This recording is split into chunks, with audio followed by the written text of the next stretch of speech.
Bonjour, bienvenue dans cette vidéo voyance. Nous sommes le vendredi 31 juillet, il doit être 13 ou 14h, 13h34. Et ben voilà, il est 13h34. Donc j'ai repéré un sujet qui peut peut-être être intéressant.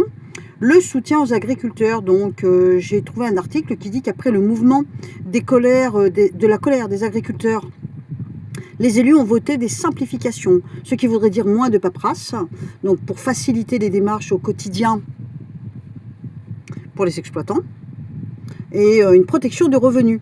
Donc mieux protéger les produits français face à la concurrence et soutenir la ferme France face aux imprévus du climat. Donc on va regarder ce que dit la tarologie à ce sujet-là. Est-ce que ça va être non seulement maintenu, mais aussi mis en place, c'est-à-dire pratiqué? Est-ce qu'ils vont vraiment mettre en pratique ce que ces élus ont choisi, voilà quoi, voté, on va dire. Hein. Avant ça, je tiens à préciser que là, les 3-4 semaines qui viennent de passer, j'étais un bon moment, pas les 4 semaines, mais un bon moment sans réseau, donc je n'ai pas pu travailler.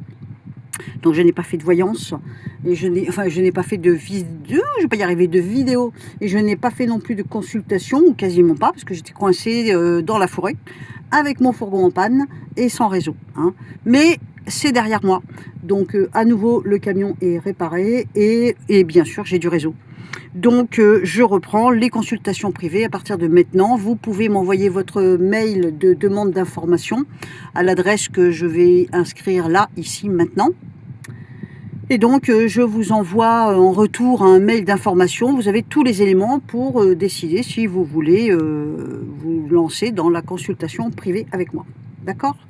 Donc on va regarder ce fameux sujet sur les agriculteurs. C'est parti, on fait de la tarologie pure. Alors, je bats les cartes et je voudrais savoir si effectivement, à l'avenir, et dans un avenir proche bien sûr, il y aura moins de paperasse pour pouvoir faciliter les démarches au quotidien pour les agriculteurs, et est-ce qu'éventuellement ils vont obtenir une protection de revenus. On va regarder pour les agriculteurs, qu'est-ce que ça donne. Ça promet, hein. On a quand même la carte de l'étoile renversée, pour moi en tout cas. C'est le désespoir, la déception, l'impression de s'être investi pour rien. Alors ça peut être la déception pour les élus qui ont choisi ça parce qu'au bout du compte ça ne se mettra pas en place, comme ça peut être les agriculteurs qui seront profondément déçus, voire même désespérés, parce que même si c'est promis, ça ne sera pas vraiment tenu dans le concret. Hein. On va bien voir, il y a quelqu'un qui empêcherait. En reculant les choses. Bon, on va développer. Alors, donc, je vais poser des cartes comme ça. On va faire comme ça. Je vais faire ma petite pyramide, comme j'ai fait 2 ou 3 fois. Là, ça avait l'air pas mal. Enfin, ça avait l'air de bien vous plaire. On va déjà commencer comme ça. Alors, qu'est-ce que ça dit? Alors, ça commence pas génial, puisque là, on a quand même une carte qui dit que c'est, comment je dirais, comme une promesse qui ne serait pas tenue. Donc on est sur un espèce de blocage, et en plus avec cette carte renversée, bon, à l'endroit c'est le soleil, mais quand c'est renversé, le soleil est voilé, donc l'idée est voilée, la mise en place est voilée. Hein. Donc on a plutôt une promesse, je dis pas qu'elle n'est pas tenue, mais elle peut être en suspens. Et donc si c'est couché sur papier, ça ne veut pas dire que ça va se mettre en pratique là tout de suite. Alors on continue. Alors ce qui est rassurant, c'est qu'on a quand même la carte de la justice. J'ai envie de dire que là, d'entrée de jeu, on pourrait dire que c'est bloqué, ça piétine, le soleil est voilé, donc j'aimerais bien que ça arrive aussi ici, le soleil voilé, mais là, on est en plein soleil. Donc le soleil voilé, ça veut dire aussi que il y a comme une espèce d'ombre au tableau. Donc la promesse est là, les choses sont dites, mais ça n'avance pas très vite. Par contre, avec cette carte, il y a quand même un moment où les choses vont s'exécuter. Donc je dirais que même si on traîne des pieds au niveau du monde juridique et au niveau de la loi, si on traîne les pieds, malgré tout, à un moment, ça devrait quand même aboutir à quelque chose de positif. En tout cas, ces promesses devraient quand même aboutir pour les agris. Alors heureusement, je dis bien heureusement pour nous, donc pour eux, on a la carte du jugement debout, ce qui veut dire que la trompette va à l'oreille, ce qui veut dire qu'à un moment, les choses vont quand même se dire, se faire.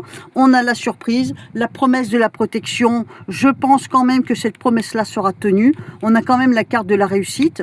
Je dirais que si momentanément c'est bloqué, pendant encore peut-être un certain temps, pour vraiment s'enclencher, se mettre en place, la justice est là. ce qui fait que la loi, elle est là, elle est bel et bien là, et ils ne pourront pas l'empêcher éternellement. Et donc, je dirais que malgré tout, il devrait pouvoir y avoir un aboutissement. Hein. Si je mets une carte ici, comme ça, eh oui, un petit peu de patience. Donc, s'il y a des agriculteurs qui passent par là, qui attendent cette protection du revenu et qui espèrent moins de paperasse, je dirais patience, ça arrive. Ils vont être obligés de tenir leurs promesses. Donc, même si ça bloque momentanément, pour moi, ça se débloquera. Hein. Donc, à un moment ou un autre, peut-être que on a la trompette qui va à l'oreille. Donc peut-être qu'à nouveau, il va falloir se faire entendre. Mais ça porte ses fruits. On est dans le positif. Je dirais, moi, ma réponse est oui, ça va finir par se mettre en place. Les agris arriveront à avoir cette protection de revenus et cette diminution de paperasserie. Ce qui serait une chose merveilleuse pour eux, j'en suis certaine. L'autre sujet que j'aimerais développer, c'est, comment je dirais, faut que je fasse gaffe à ce que je dis, le plus loin tape, plus loin, Z. L'aide à M-O-U-R-I-R. Hein, tu vois ce que je veux dire? Donc pour les êtres humains, évidemment.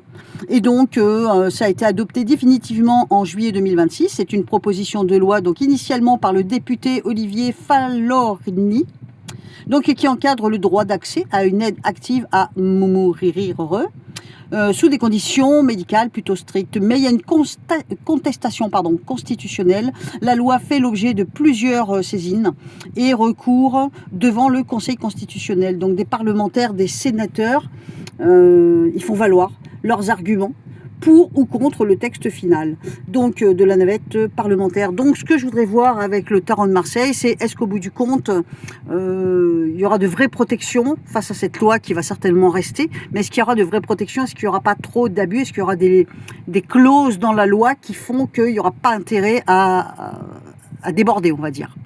Alors, donc, on va interroger le tarot de Marseille. On va faire de la tarologie pure, donc en ce qui concerne le droit à mourir heureux. Oui, bah là, je l'ai dit. Bon, bah, j'ai du mal des fois à churer les mots, moi. Hein. Donc, cette loi est passée, mais il y a des contestations. Donc, on voudrait voir comment ça va évoluer. Est-ce qu'il y a une vraie protection afin qu'il n'y ait pas trop d'abus? Une vraie protection juridique, finalement, au niveau de la loi, pour qu'il n'y ait pas trop d'abus. Donc, attends. Quand je coupe, qu'est-ce que ça donne? Oh. Ouh là là là là là. Je dirais que ça, c'est la carte, bah oui, un peu du débordement. Hein. C'est la carte qui dit que, on peut dire avec cette carte qu'il y a un gros risque de débordement, mais il y a aussi peut-être la crainte de ceux qui vont mettre la loi définitivement en place, la crainte qu'il y ait des débordements. Alors, il n'y a pas d'autre façon plus claire d'interpréter les choses. Il y a la peur, et puis il y a le côté, je dirais, comme si la roue était grippée. Elle n'avance pas. La roue de l'avenir, hein, elle devrait être à l'endroit, mais elle est renversée. Donc il y a quand même des éléments, mes personnages là, mes animaux là, il y a quand même des éléments qui font que ça coince, il y a quelque chose qui coince, et ça n'est pas pour rien, c'est parce qu'il y a quand même vraiment des craintes.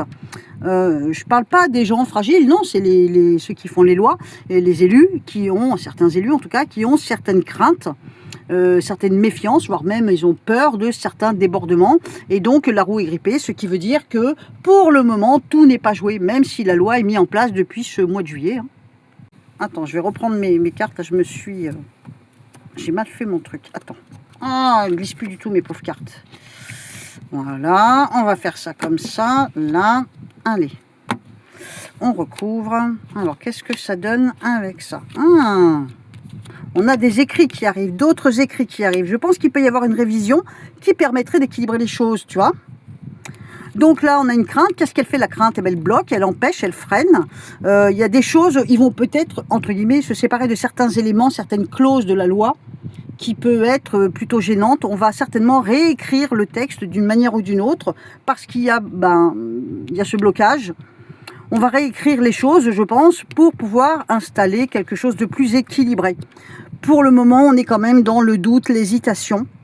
On est, quand je dis on, c'est eux, hein, ceux qui finissent d'établir la loi, on va dire ça comme ça, ceux qui sont contre ce qui a déjà été établi. Il y a plein de doutes, plein d'hésitations, donc on sent quand même qu'il y a de grosses craintes. Et je pense qu'ils vont réussir à réécrire plus ou moins certains paragraphes de cette loi, de ce dossier, pour arriver à un équilibre un peu plus fiable. Donc je pense qu'on est quand même parti sur quelque chose de positif qui va être réécrit pour certaines clauses, on va dire. Mais quand même, il y a du doute, il y a de l'hésitation. Donc ça sera quand même à prendre avec des pincettes. Il faudra être super prudent. Moi, j'ai juste envie de dire que c'est pas une loi qu'il faut laisser dans la main de n'importe quel médecin. Parce que ça peut très vite partir en cacahuète. Même si on a déjà une loi qui est écrite, elle sera certainement par paragraphe, on va dire, réécrite, ce qui peut être quand même bien rassurant. Moi, je dirais que c'est quelque chose qui peut être intéressant quand c'est vraiment pour quand quelqu'un en arrive aux soins palliatifs, par exemple. Tu vois. Mais j'ai entendu des choses comme quoi une personne sous tutelle, donc qui ne peut pas gérer son propre argent, donc des personnes des fois dans des handicaps mentaux, des choses comme ça, aurait 48 heures sans avoir besoin de son tuteur. Bon, il y a un truc qui m'échappe là. Hein. J'ai entendu ça dans des émissions, genre les grandes gueules, les machins comme ça, tu vois. Je suis même pas sûre que ce soit cette émission-là, mais bref. Donc je pense effectivement qu'il y a quand même du souci à se faire avec cette loi, même si elle peut être intéressante, si elle est vraiment respectée à la lettre et dans vraiment l'intérêt de ceux qui sont en souffrance. Hein.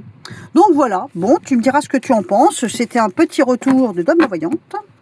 Je pense que je vais pas tarder de vous faire un méga live. Il faut que je relance ma petite affaire, ma petite entreprise. Donc à nouveau, je vous le dis, je suis open pour les consultations par téléphone. Ok ? Je vous fais des gros bisous et je vous dis à très bientôt. Bye bye.